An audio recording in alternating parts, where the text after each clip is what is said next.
Is your reusable shopping tote a food safety risk? Consumers mistake fair trade for healthy, and will this year's salmon catch exceed all expectations? For April 18, 2012, this is Food News Today.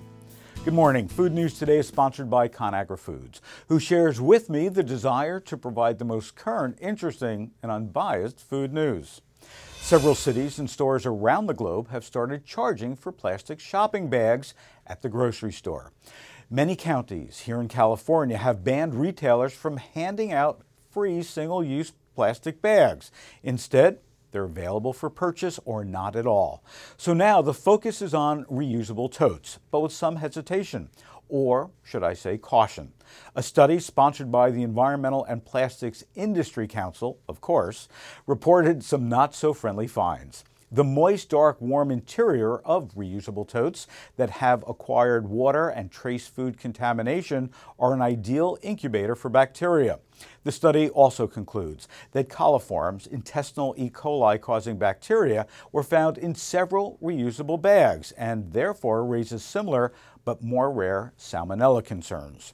A recent warning prompted by a survey issued by the Academy of Nutrition and Dietetics in partnership with ConAgra Foods found that only 1 in 6 Americans frequently wash their reusable shopping bags.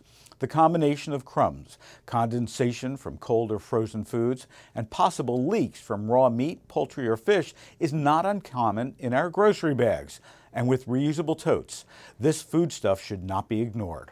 We must extend our food safety practices to include grocery totes and make sure that they're regularly cleaned and aired out to dry.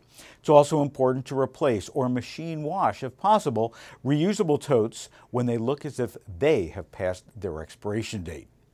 There's something fishy about this next guest. Oh, that's right. It's Susan Chambers, who's the Director of Media for the West Coast Seafood Processors Association. We recently heard the news that 2012 will be the largest Pacific salmon catch in years. In the Klamath River, which runs through Northern California and Southern Oregon, fishery managers are projecting 1.6 million adult Chinook this fall. That's 4 times more than last year and 15 times more than in 2006. So here's what Susan had to say. So Susan, everything that I've been reading all over the place is that this year the wild salmon crop is huge. What's going on? They are huge. There's lots of fish in the 3 main rivers on the West Coast, the Columbia, the Sacramento, and the Klamath. And good ocean conditions, good habitat, just all conspired for a great season. USDA projections are reporting the price of beef and price of poultry are on the way up in huge increments. So does this mean that with this bigger crop of salmon, prices are going to be better for consumers? It might be, because we've had fewer salmon in the past few years, which general supply and demand means higher prices. This year, if there's any fish out there, there might be better prices. And you can't really put a price on good health. Salmon is really good for you, so. That's great news. But at retail, how can consumers know what salmon is the best choice?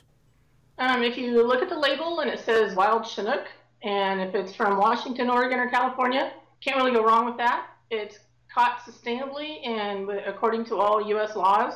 That goes through a thorough vetting process for management. So anything labeled wild Chinook, Washington, Oregon, or California. What I'm hearing from you is that shoppers should be cautious about where their seafood is coming from. Is that true? To some extent.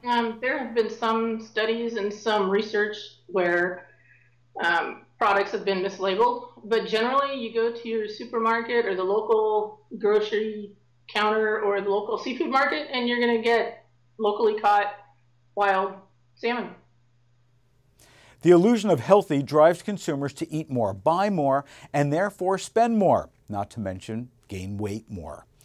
Claims on food labels that a product is organic, locally produced, or fair trade may mislead consumers into thinking that such foods are low in calories. That according to a recent University of Michigan study. Norbert Schwartz and colleagues Jonathan Schult of California State University and Dominique Muller of the University of Grenoble in France conducted 2 studies to see if ethical claims on food packaging, such as fair trade, where workers receive the appropriate compensation for their work, exhibit the same halo effect as those of other food claims. In their research, Schwartz and colleagues found that a fictional brand of chocolate was judged as significantly lower calorie when it was described as fair trade.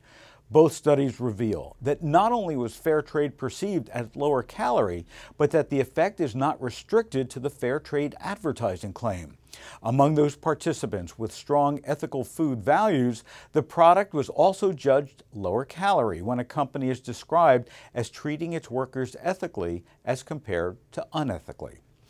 Jonathan Schult commented, "Finally, beyond demonstrating positive health halos from social ethic claims, our work suggests that negative information about a company's actions can lead perceivers to judge products as less healthy. To our knowledge, this is one of the first demonstrations of a negative health halo arising from a food's production methods." A similar study from Cornell in 2010 found that organic snack foods were perceived as more nutritious than their conventional counterparts, an assumption that was not always correct. Let me know what's on your food mind. Do you find yourself fooled by front-of-package claims? We'll go through those claims, find out which ones are the most confusing, and select 6 people to get our own Supermarket Guru canvas tote bag. But you've got to promise to wash it. And remember, log on to foodnewstoday.com anytime to access the archive and replay this episode and view our other ones. Thanks for watching.